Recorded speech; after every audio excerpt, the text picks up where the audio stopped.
The War of the Worlds is a classic science fiction novel written by H.G. Wells in 1898. The story is about a sudden invasion of Earth by intelligent beings from Mars. At first, people were curious when strange cylinders landed in England, but that curiosity quickly turned into fear when the Martians emerged and began destroying everything in their path. Using giant three-legged fighting machines called tripods and powerful heat rays, they easily overpower human armies. In the end, the Martians are not defeated by weapons though, but by Earth's tiny bacteria, which they have no immunity to.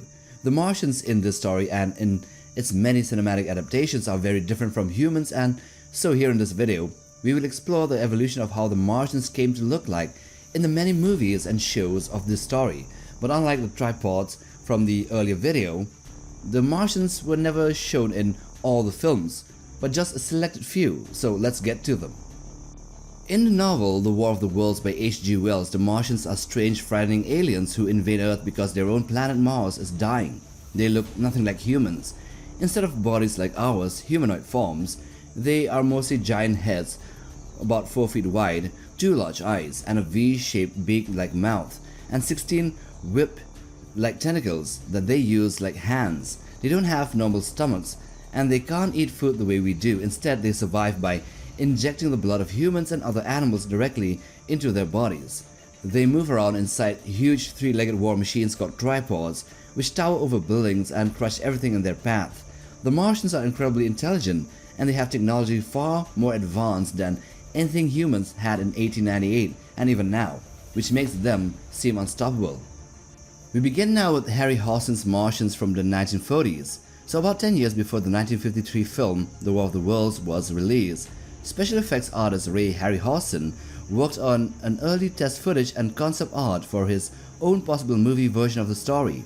His ideas stayed much closer to the original novel by H.G. Wells, showing the Martians as large, octopus-like creatures that could survive and breathe on land. In the test scenes he created, the aliens still met the same fate as in the books.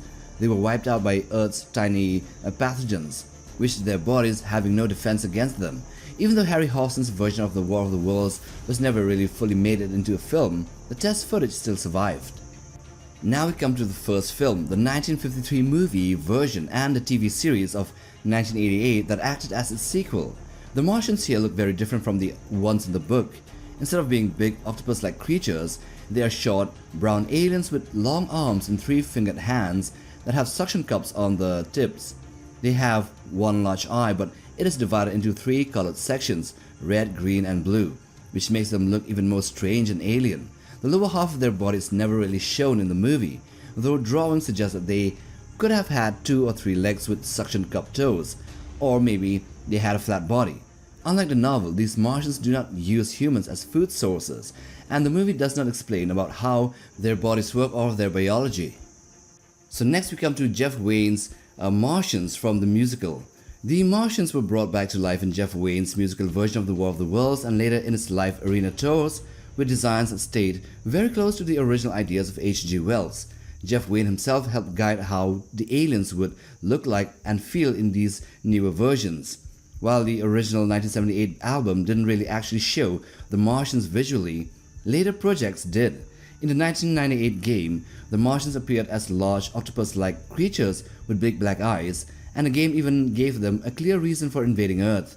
Their attempts to fix Mars' dying atmosphere had failed, so conquering Earth was their last hope. This idea was added as a prologue in the live stage shows. From 2006 to 2009, the musical continuation featured a Martian with tentacles that looked like thick rope-like strands, almost like alien dreadlocks. Then in the 2010 stage version, the design changed again, showing a Martian with a brain-shaped body and long intestine-like tentacles, making them look even more strange and unsettling while still keeping that classic octopus-inspired style. In War of the Worlds, directed by Steven Spielberg in 2005, the aliens are very different from the original novel because they are not from Mars. Instead, they come from an unknown planet somewhere in the dark parts of the Milky Way galaxy. Even though they still use those huge 3-legged tripod machines, their own bodies actually look similar to those machines instead of the octopus versions. The aliens here have large heads, which are kinda like triangular in shape, and they move on 3 long legs, with 2 smaller arms hanging beneath their bodies. They are shown to be genderless, and asexual, meaning they do not have males or females in their species. Instead of normal reproduction, they grow small polyp-like offsprings from their bodies. These young slowly develop while attached, and once they are ready, they drop off to continue growing on their own. Like in many other versions of the story, these powerful invaders are eventually defeated by Earth's tiny bacteria, which their advanced bodies cannot fight against. In the Pendragon Pictures version of the story, the Martians are designed to look very close to how H.G. Wells originally described them to be. They are often considered the most faithful on-screen version of the aliens. Unlike earlier films that changed their appearance, this adaptation shows them with many thin tentacles and long, stretched-out bodies and heads, giving them that strange, almost octopus-like look from the book, but also still alien in appearance. This version is also notable for being the first screen adaptation to actually use or show the Martians themselves in a way that clearly matches the novel's description, instead of hiding them or redesigning them completely. In the Asylum's War of the Worlds, the aliens look very different from most other versions of the story. Instead of tall octopus-like creatures or humanoid beings, they appear as green floating disc-shaped organisms with 4 long tentacles that acted like legs. These tentacles support their bodies and help them move across the ground in a strange, creeping way. At the end of each tentacle is a mouth, and these mouths can spit a powerful acid that instantly melts almost anything it touches, including metal and buildings. Inside each mouth are 3 long, flexible tongues that look a bit like 3-fingered hands of the aliens from the 1953 movie. The design makes them seem more like living weapons than traditional creatures. What is interesting is that the film never clearly calls them Martians, leaving their true origins somewhat vague, but they still fill the same role as the original Martian invaders that attacked Earth in the novel. Now, in War of the Worlds Goliath, the Martians look very close to how they were first described in the novel by H.G. Wells, and they also resemble the version seen in Jeff Wayne's musical version of War of the Worlds. They are large, round, bulky creatures with a mollusk or a cephalopod-like appearance, and they have 8 thick tentacles.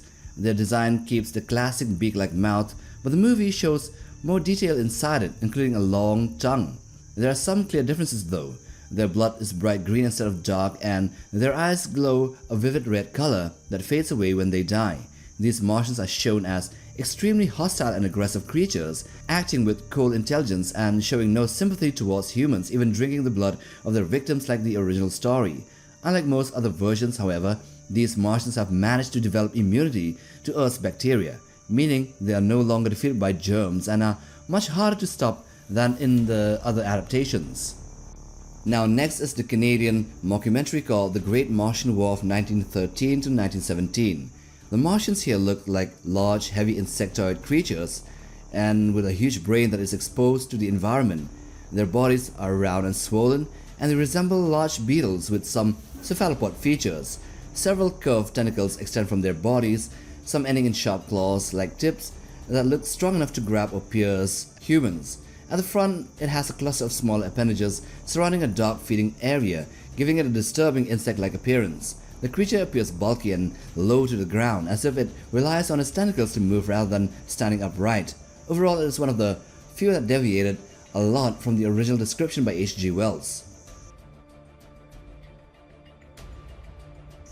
Next, in The War of the Worlds, the true story, which was directed by Timothy Hines, the Martians are presented as if they were real invaders from history, with the story being told through fake archive footage and interviews with supposed survivors. Their appearance closely follows the description from H.G. Wells' original novel. They are large, roughly the size of a bear, with a grayish-brown skin, huge dark eyes, and a distinct V-shaped beak-like mouth, and also tentacles. On Earth, they move slowly and awkwardly because Earth's stronger gravity makes them harder to function properly. But despite their physical limitations, they are still incredibly advanced. And we end with the BBC miniseries Martians, which were very similar to the Asylum's versions, but they had 3 legs instead of 4. These Martians were shown as smart thinking beings, but they look very different from how H.G. Wells described them. Instead of being octopus-like creatures, these aliens have a more insectoid or arthropod style. They also look mechanical. They walk on 3 long legs similar to the tripods they travel in, and each leg ends in a sharp blade. Their heads look smooth and sealed with no clear mouth or nose except for a long, extendable proboscis that they use to feed like mosquitoes. They drink human blood and consume flesh through this tube. almost like a mosquito. Even though they don't seem to have normal mouths, they can make low guttural growling sounds. They appear very tough and they seem resistant to fire. Most of the time they move slowly and calmly, but when they are strong and healthy, they can suddenly move very fast. The series also shows a surprising emotional side. One Martian is seen gently nuzzling and mourning another that has died, suggesting that they may care or may have sympathy for their own kind. Anyway, those are all the Martians that appeared in the War of the Worlds cinematic adaptations and TV series. Well, there were other films and TV series, but they didn't really explicitly show the Martians, so we can't really guess how they look like. Anyway, with that we come to the end of this video. Now, do hit the like button for support, and also for the ones holding their phones in their hands, well, you know the drill. Hit the hype option to push this content further. It'll really help us. Also subscribe to be a part of Legion Notebook. Until the next time, take care, boys.